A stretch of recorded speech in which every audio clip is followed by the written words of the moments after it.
তো এই উৎসবকে আনন্দমুখর করার জন্য আমাদের নিরাপত্তা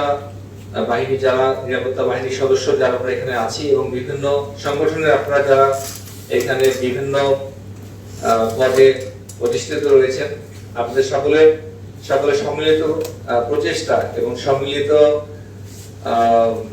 উদ্যোগে আমি আশা করছি যে সামনের এই অনুষ্ঠান মালা যেগুলো পরিচালিত হবে, যেগুলো আয়োজিত হবে, সেগুলো সুন্দর হবে। আমি এখানে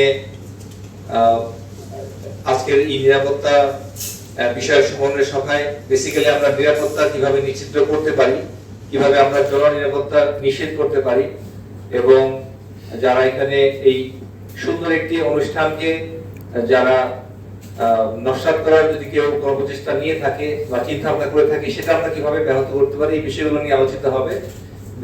প্রিভিয়াসলি অনেক ঘটনা এবং দুর্ঘটনা ঘটেছে, সেগুলো আজকে এখানে আলোকপাত করা হবে, যাতে আমরা এখানে যারা নতুন এবং পুরাতন আছি সবাই আমরা একই ফুটিং এ কাজ করতে পারি। সাম্প্রদায়িক ছাত্র সংগঠনের কর্মকাণ্ড এবং তৎপরতা বিধি, আপনারা জানেন যে এই এলাকায় সাম্প্রদায়িক কিছু ছাত্র সংগঠন রয়েছে যারা বিভিন্ন ধরনের সাম্প্রদায়িক কর্মকাণ্ড এবং দাঙ্গা সৃষ্টিতে উল্লেখযোগ্য ভূমিকা পালন করে। তো এই ক্ষেত্রেও আমরা গত কিছুদিন ধরে গোয়েন্দা তথ্যের ভিত্তিতে জানতে পারছি যে সাম্প্রদায়িক ছাত্র সংগঠনগুলো তাদের কর্মকাণ্ডগুলো এবং তৎপরতা বৃদ্ধি করতেছে।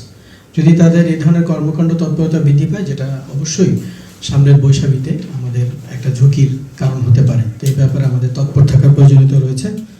এছাড়াও গুজব, অপপ্রচার, বিভ্রান্তিমূলক তথ্যের মাধ্যমে জনমনে আতঙ্ক এবং বিশৃঙ্খলা সৃষ্টি। আপনারা জানেন যে ইউপিডিএফ এবং অন্যান্য যেগুলো আঞ্চলিক বাহিনী আছে তাদের কিন্তু নিজস্ব সোশ্যাল মিডিয়াতে প্রচুর পেজ আছে এবং ফলোয়ার আছে, যার মাধ্যমে তারা কিন্তু জনমনে প্রচুর বিভ্রান্তিমূলক তথ্য প্রচার করছে, গুজব ছড়াচ্ছে। এই ব্যাপারে আমাদেরকে সচেতন থাকতে হবে। বিভিন্ন আঞ্চলিক দল কর্তৃক পর্যটক অপহরণ ও মুক্তিপণ দাবি। কিছুক্ষণ আগে আমি আপনাদের বলছিলাম গত বছর 5 জন শিক্ষার্থী অপহরণ হয়েছিল। তো এটা তাদের একটা পুরনো কৌশল। অনেক সময় তারা অ্যাটেনশন গ্র্যাব করার জন্য এই ধরনের পর্যটককে অপহরণ করে এবং মুক্তিপণ দাবি করে। তো এই ব্যাপারে আমাদেরকে অবশ্যই সোচ্চার থাকতে হবে, যাতে পর্যটকদেরকে আমরা যথাযথভাবে সিকিউরিটি এবং নিরাপত্তা দিতে পারি।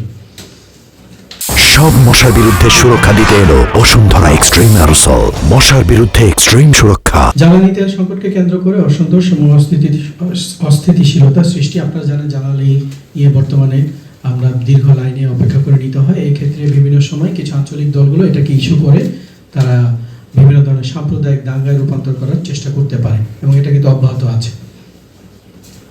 সড়ক দুর্ঘটনা এবং যানজট বৃদ্ধির সম্ভাবনা। আপনারা জানেন যে এই সময় প্রচুর পরিমাণে সাজেক এলাকায় পর্যটক আসবে এবং যেহেতু পর্যটক আসবে তার সাথে সাথে আমাদের বিভিন্ন মেলা, বিভিন্ন ধরনের অনুষ্ঠান হবে।